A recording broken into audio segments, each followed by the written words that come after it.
Now that we're a couple of weeks into the Easter season, kind of into the heart of it, I wonder if it's worth thinking for a few moments about the demands that this season makes on us. We're good often at thinking about and preparing ourselves for the demands of Lent. We're given these tools, prayer, fasting, almsgiving, and then we plan out the particular practices that we need to implement, even if we don't always live them out as well as we might like. We're not as good, I think, at knowing the demands or that anything at all might be demanded of us by the Easter season. I think that it has to be more than just the opposite of Lent, more than just we eat a lot of chocolate and re-download Instagram. Easter demands to be celebrated. It demands that we Christians live as though the resurrection has in fact happened. In the readings during Mass on these Sundays of Easter, we get a kind of split-screen view of Jesus' disciples. On the one side, from the Gospels, in the immediate aftermath of Good Friday and Easter Sunday. And then on the other side, from the Acts of the Apostles, after the fact of the resurrection has had a chance to sink in. Each of the last 2 weeks, the gospel stories recall stories of the disciples, St. Mary Magdalene and St. Thomas, seeing but not fully understanding, hearing but not yet able to believe. Clearly something has happened, but they're not sure yet what to make of it. And then this week, we hear the story of the disciples on the road to Emmaus. Cleopas and his companion are walking away from Jerusalem, maybe out of fear that what happened to Jesus might happen to them. They're talking about everything that's happened when Jesus approaches them. And it says that they were downcast. "Don't you know?" they ask him. "Jesus, their Lord, this mighty prophet, has been handed over to death and crucified." And then, most emblematic of their deep, deep disappointment, they say, "We were hoping that he would be the one. We were hoping he would be the one to redeem Israel." Their hopes had been broken. As in the passages from the last 2 weeks, they also knew that something had happened, right? They say, "Some women from our group have been there, and they saw a vision of angels who announced that he was alive." But they didn't see him. And what could that even mean? Something had happened, but they didn't yet understand, right? These disciples were continuing to live after the resurrection as though it hadn't happened yet. The reality of it, the fact of the resurrection, had not yet sunk in.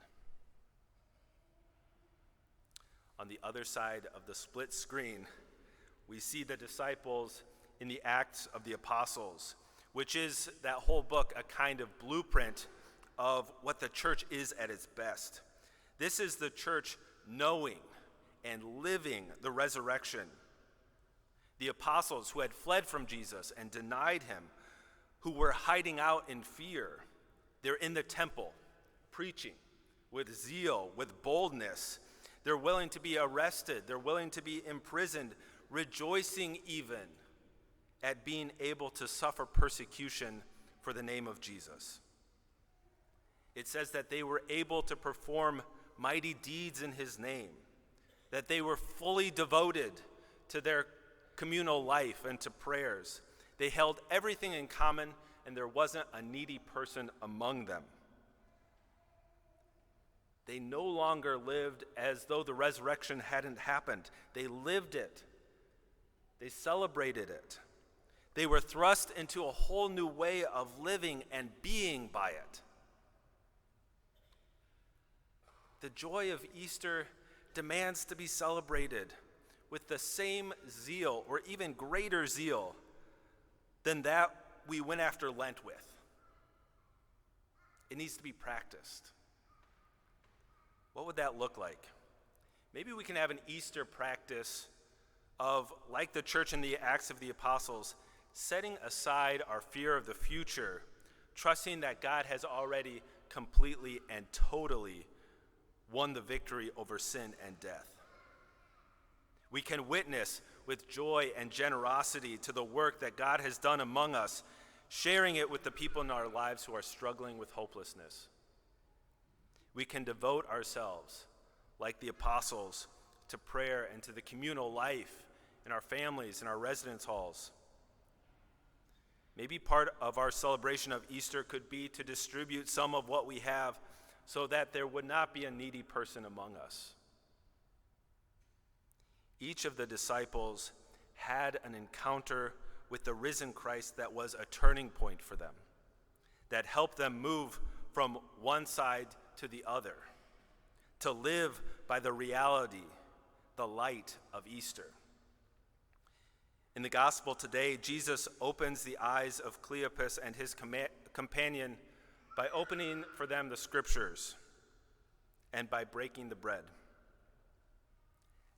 It was at that moment that the reality sunk in, and they immediately turned back to Jerusalem to share the good news.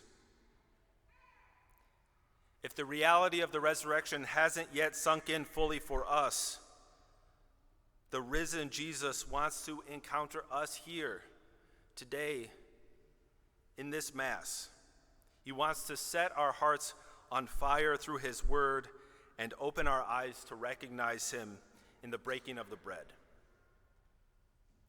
In this liturgy, he offers us the grace to live by the light of the resurrection and then to go out and practice it.